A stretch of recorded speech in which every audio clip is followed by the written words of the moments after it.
way. There was another possibility. It was electrifying.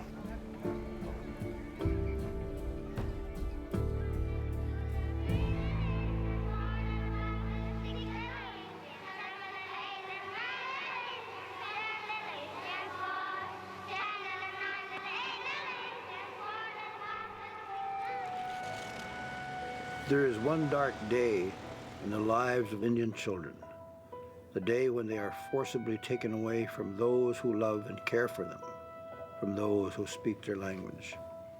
They are dragged, some screaming and weeping, others in silent terror, to a boarding school where they are to be remade into white kids.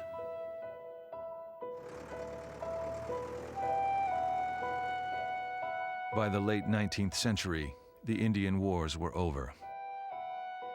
The United States seized on a ruthless strategy to assimilate Native children to a subordinate place in white-dominated society.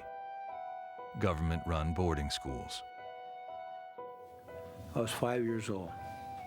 My mother was crying and they were taking us off, and my sister Audrey, who also, was like a second mother to me, and a very close friend as a sister. And my brother Mark, they were very sad.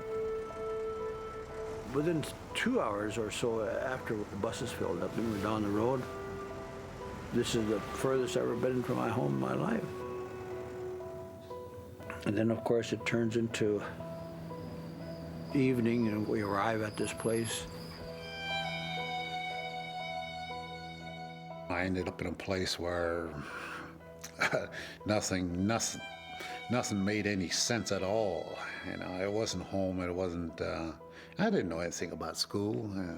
Nobody ever told me anything about school. I didn't know what the education was. I remember that I wanted to go home. Period. I didn't want to be there. I just wanted to go home.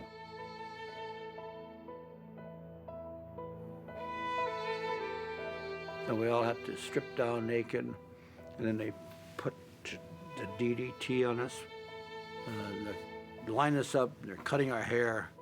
You have long hair, you have braids, and that gets cut off. And I would say within a matter of an hour and a half, we're standing there, all looking alike.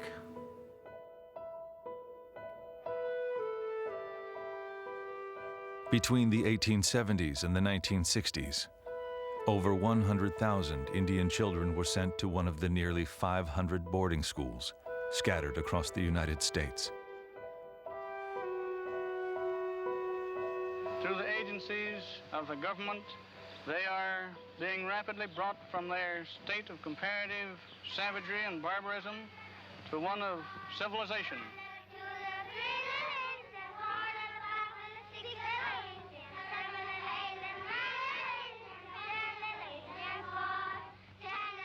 We couldn't sing any native songs or tribal songs. They just started using English. You could not use any other language. And we'd whisper it. Pass the Bequasigan, pass the bread over. It's like I had to be two people. I had to be Nawakamig, and I had to be Dennis Banks. Nawakamig is my real name, my Ojibwe name. Dennis Banks had to be very protective of Nawakamig. And so I learned who the presidents were, and I learned the math, I learned the social studies, I learned the English, and Nawakamig was still there. This is education that was promised us, that was guaranteed us through the treaties. But it wasn't. It's torture, brainwashing. They called us many different names. Savage, dumb. And we got beat for looking like an Indian, smelling like an Indian. even speaking Indian. Everything I did,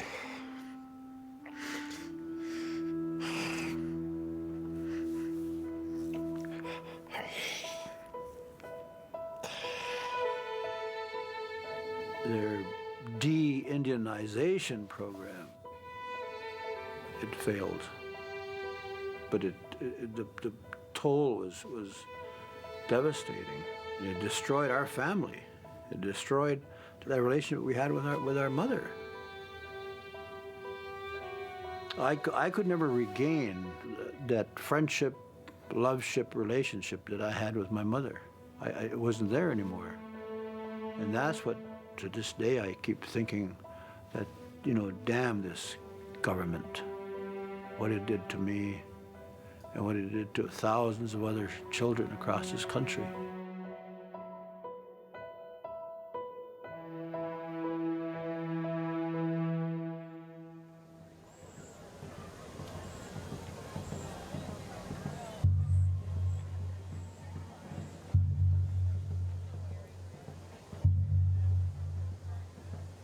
If the leaders at Wounded Knee are bent on violence, that is their concern. But I call upon them now to send the women and the children, both resident and non-resident, out of Wounded Knee before darkness falls tomorrow.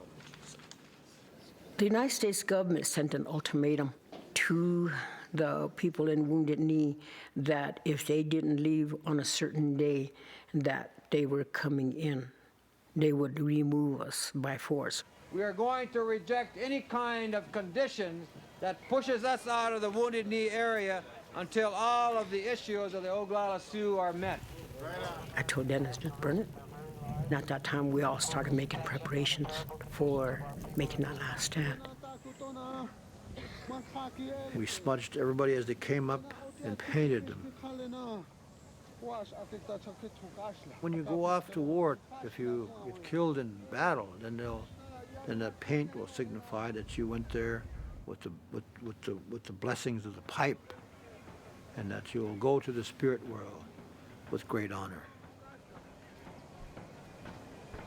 I had this little bitty bag, little bitty fringes on it. I had one bullet in there, and I had a semi-automatic, and I only put one bullet in there, and somebody said, how come one bullet?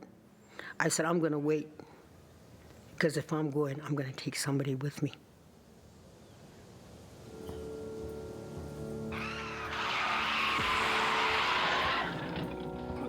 The government just backed down on that 6 o'clock thing. Beautiful. 2 days after issuing the ultimatum, U.S. officials shifted tactics. Hoping the occupation would simply peter out, they removed roadblocks around Wounded Knee and persuaded Dick Wilson to remove his.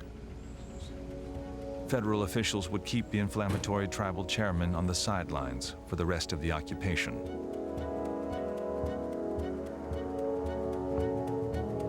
But when the roadblocks were lifted, new protesters and fresh supplies flooded in.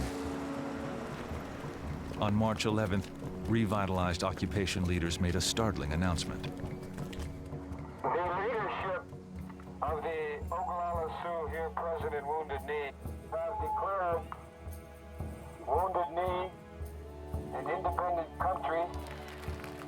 From here further, if any spy from the United States of America is found within our borders, he will be dealt with as any spy at a time of war and be shot before a firing squad. The battered hamlet of Wounded Knee was now the independent Oglala Nation. While U.S. officials hurriedly put roadblocks back in place, the new nation asserted its sovereignty.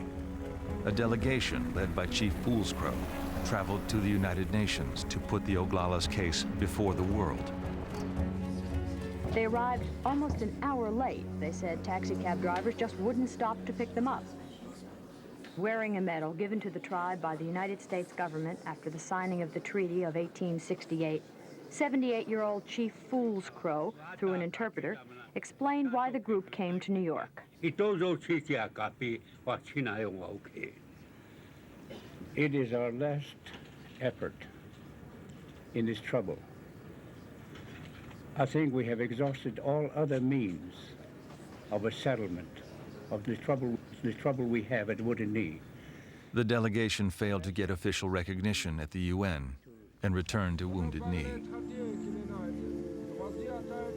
There, inside the borders of the independent Oglala Nation, the chiefs and medicine men introduced Lakota culture to the protesters, many of whom had come from cities and were disconnected from Indian traditions.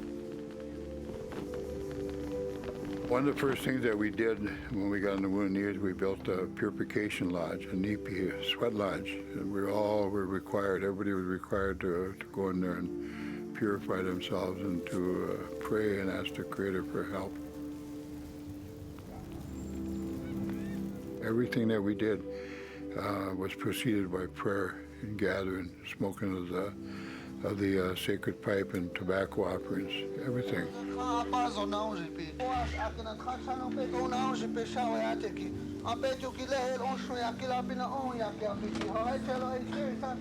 The Indian movement was different than other political movements of the time because it defined itself as a spiritual movement.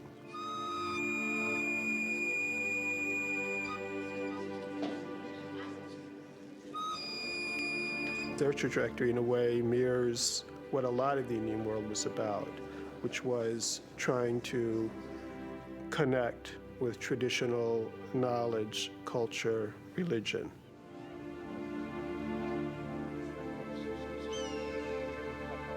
One of the things that AIM tried to do was to return Indianness to all Indians, whether folks lived in the city, on reservations, whether they spoke the language or didn't speak the language.